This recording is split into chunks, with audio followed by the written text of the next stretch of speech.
نہیں میں نہیں چل میں تے بھائی مشن دا وا میں تے رسولی کلیسیا دا وا میں تے سیون ڈے والے دا وا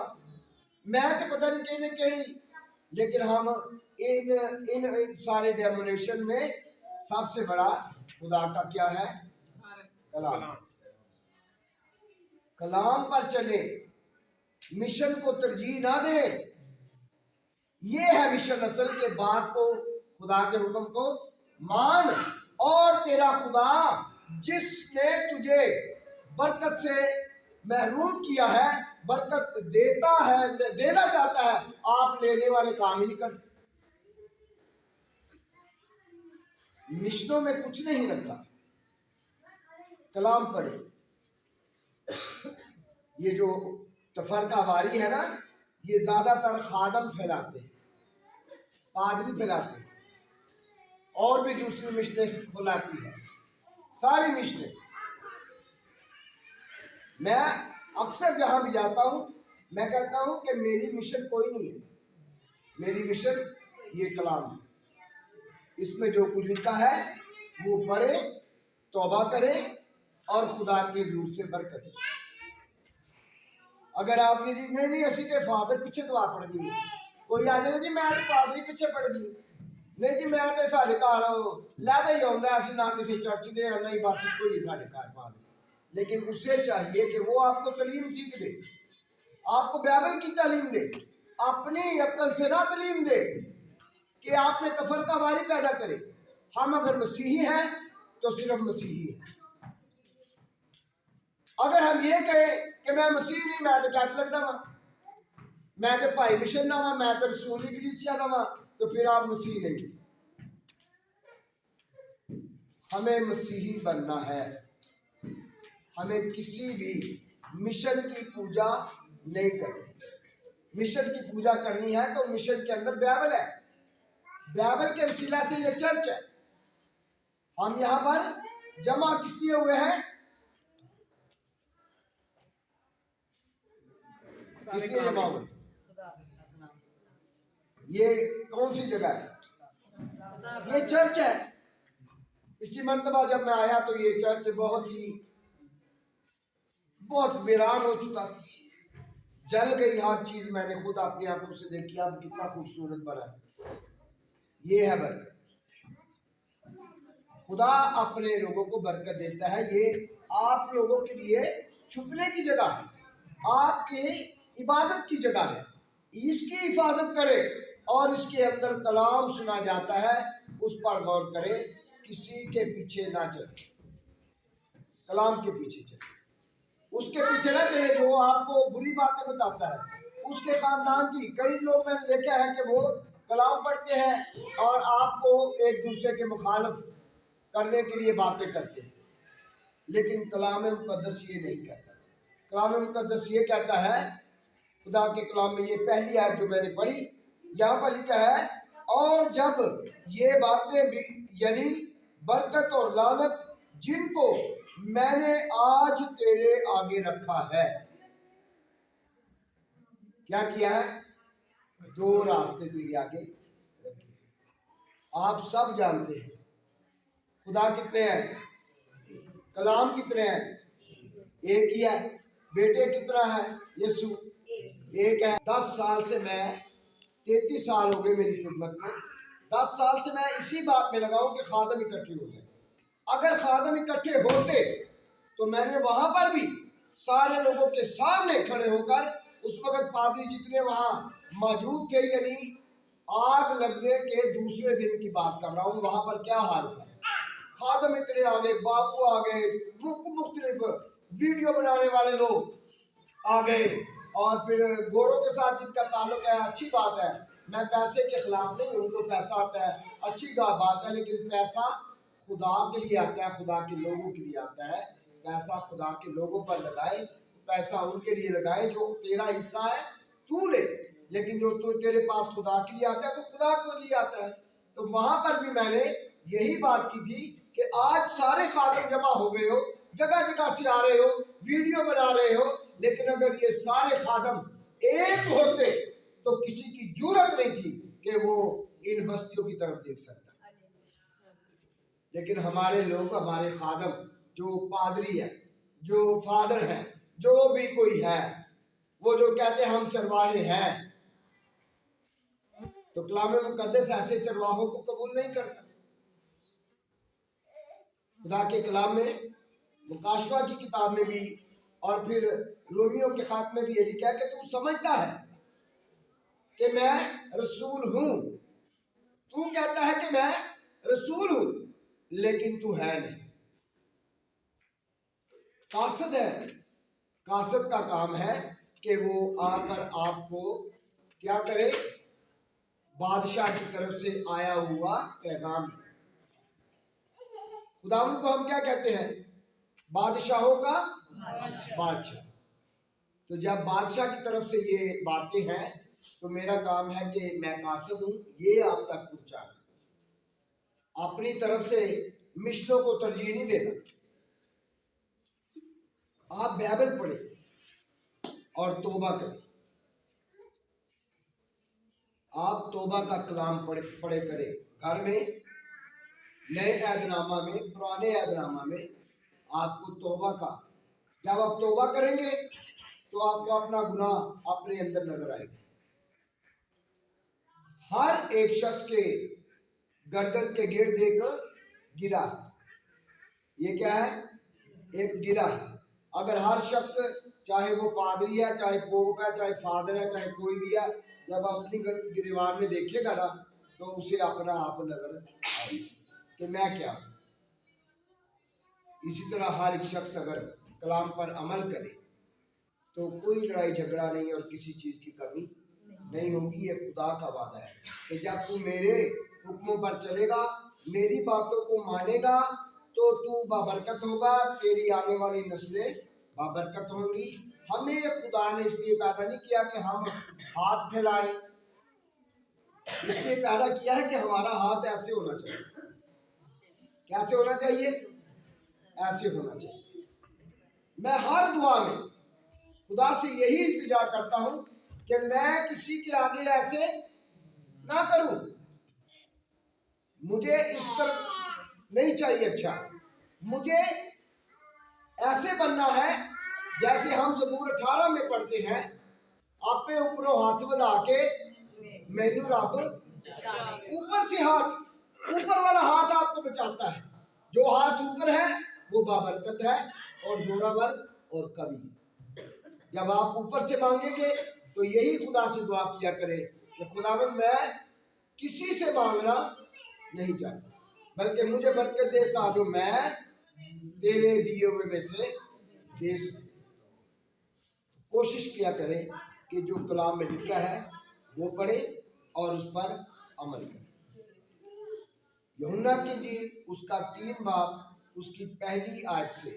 آپ سب نے گھر میں جا کر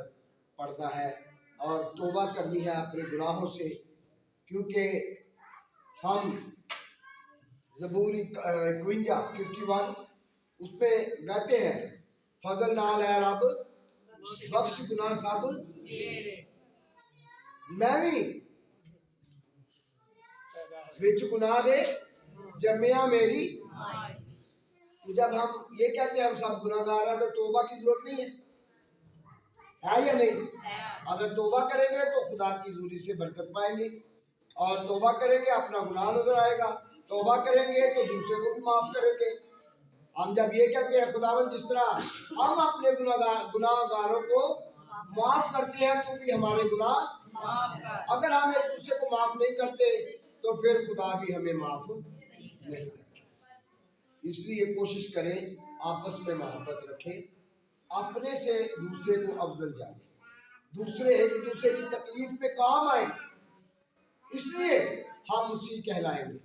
اور ایک ہی باپ کے بیٹے اور بچے ہیں, تو ہمیں تفرقہ واری پیدا نہیں کرنی. اے چرچ تیرا تے اے چرچ میرا, یہ سب چرچ ہمارے اپنے. میں نے جب پچھلی مرتبہ آیا تھا تو میں چرچ کے لیے بھی جو ہے وہ یہاں دے کر گیا تھا سیٹ, برتنوں کا سیٹ چرچ کے لیے بھی دیا گیا. یہ نہیں کہ میں نے کہا جی یہ کیا میں نے اسے نہیں دینا, یہ بھی خدا کا تھا. یہاں پر بھی ان کی ضرورت ہے.